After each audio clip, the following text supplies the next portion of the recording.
I'm sure each of us has at one time or another had or been party to a conversation that's had a powerful impact on us.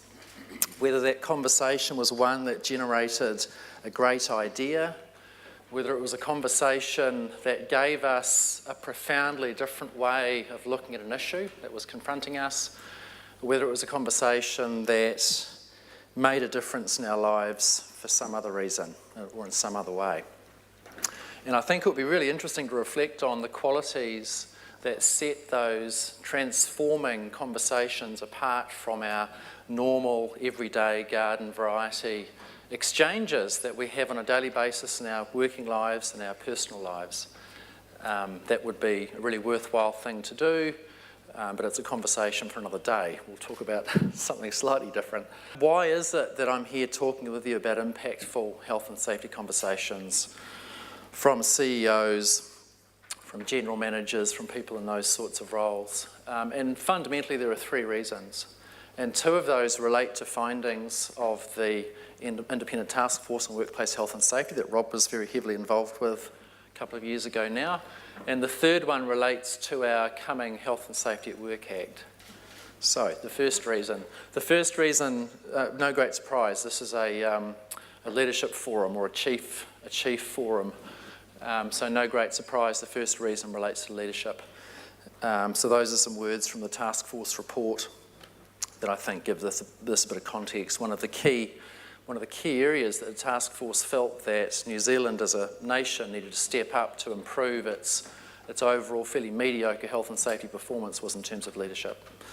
And related to Michael's presentation, which I found very enjoyable as well and interesting, the role that leaders play, or this inextricable connection between leadership and culture.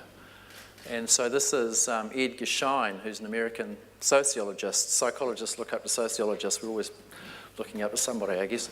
And Schein talks about this key element of leadership. Leaders are the people that create and shape cultures. And you do so primarily, or at least one of the key ways that you do so, is by what you pay systematic attention to. So what you notice, what you comment on, what you recognise, fundamentally the kinds of conversations that you have set the tone. So that's the first reason, leadership and culture. The second element that relates to this idea of health and safety conversations really relates to workforce engagement.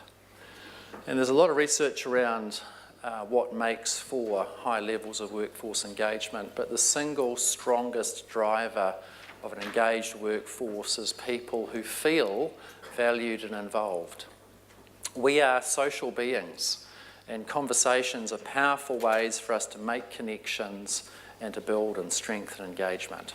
So again, another key reason why this is important stuff for this particular audience, people in your roles. I said the third one related to the coming Health and Safety at Work Act. All of us will be officers in this room, I'm sure. You will have Section 44 off by heart. You may even have the Section 44 t-shirt, and if you don't, I'm sure the Institute of Directors will produce one for you at some point.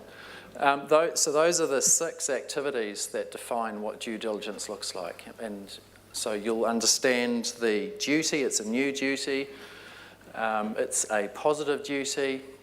And essentially it sits alongside the PCBU's primary duty of care.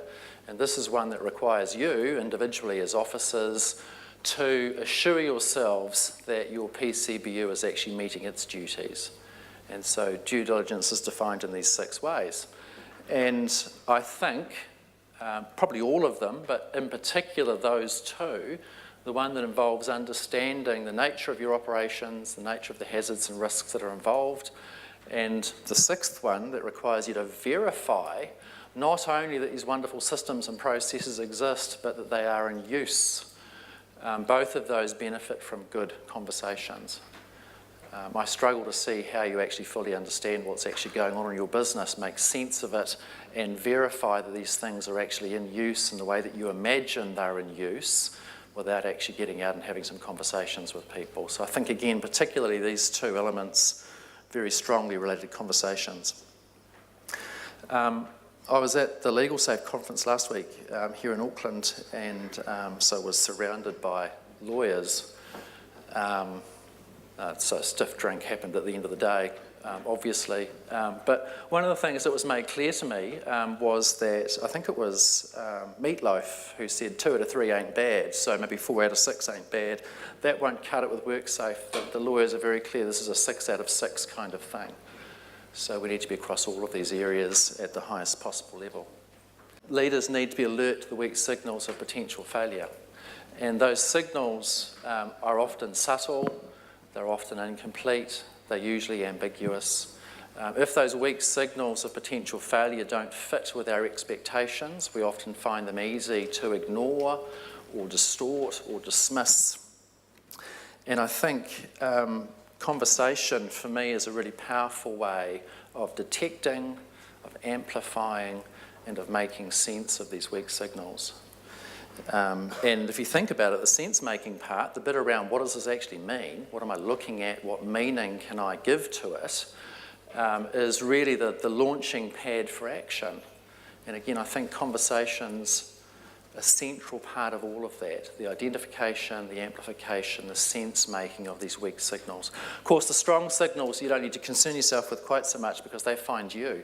The strong signals come with strobe lights and klaxons and high drama, and they simply aren't to be ignored. But the weak signals are the early warning signs that everything's not right. And I think, again, conversation's a powerful way to actually get close to those. Everyday work. So this is the second of those due diligence activities that relates to that. Everyday work is a really powerful source of weak signals. So these are the signals that can be detected if you go looking for them, if you go seeking them. They can be detected in everyday work. These aren't the signals that come through in accidents and incidents. These are the things that are present every single day in your workplace. A number of times, I'm sure, many times, every single day, in every single aspect of your workplace, there will be weak signals available if we go looking for them. And again, this idea that communication or conversation is a key part of that is really, really important. One aspect of this everyday work that I wanted to talk about, and we'll talk about a particular kind of conversation in a bit more detail shortly, but it relates to work as done versus work as imagined. And this is a really key concept. Work as imagined is the formal description of the way that work ought to be done, should be done, you imagine it being done. So you can think of work as imagined as being like a procedure, or a procedure being a good example of work as imagined. Somebody's developed it, and in their mind, this is how the work will play out. I have bad news for some people anyway, which is what actually happens on a day-to-day basis doesn't always look like work as imagined. So what work has done often is a little different because what's very common is that we need to adjust our performance to take into account the actual conditions. And those actual conditions are often less than ideal. So work as imagined often is based on the assumption that we have all of the things that we need. We have the information, we have the time, we have the resources. We don't have competing demands, but our actually everyday experience often is that we're dealing with less than ideal conditions. So these performance adjustments, this performance variability that actually occurs on a day-to-day basis gives us some really fascinating clues in terms of what's actually going on. I don't mean to say, and I should be really clear about this, I don't mean to say that work as done is always a bad thing. Very often work as done is an extremely important, desirable thing. It's a necessary thing. These are people that are using their judgment, their experience, their expertise to find the way through a challenging situation to get the result. Often work as done is more sophisticated than work as imagined. Just occasionally, work as done is somebody breaching a rule, somebody acting in a way that you consider to be reckless, somebody taking a risk that you deem to be unacceptable. So certainly work as done is sometimes a problem, but very often work as done is actually really powerful, insightful, thing, and if we were close enough to see it, if we went looking for it, we'd understand some really interesting things. Work has done, that performance variability that occurs in work has done, is both the reason that everyday work is generally safe and effective, but also the reason that sometimes things go wrong. So there are clues, really powerful clues in work has done if we go looking for it. So these conversations, I think these conversations around work has done, around weak signals, are conversations that matter fundamentally. And in terms of taking this to the next level, which again is that whole sort of idea of this isn't just about our chief executives and our GMs and our senior leaders doing work in this space, but how do we create the environment where others can actually step up as well in terms of their own leadership, their own ability to have these sorts of conversations. I think essentially what we're trying to create is an early warning system. So sort of a series of listening posts through your organisation where you get a sense of what these weak signals actually are. You will, as officers, I'm sure, as of the 4th of April 2016, when the Act comes into force, your boards and yourselves will have due diligence programs, I'm sure, in place. I guess what I'm suggesting is sort of walkabouts, site visits, health and safety conversations should be a fairly fundamental part of that program.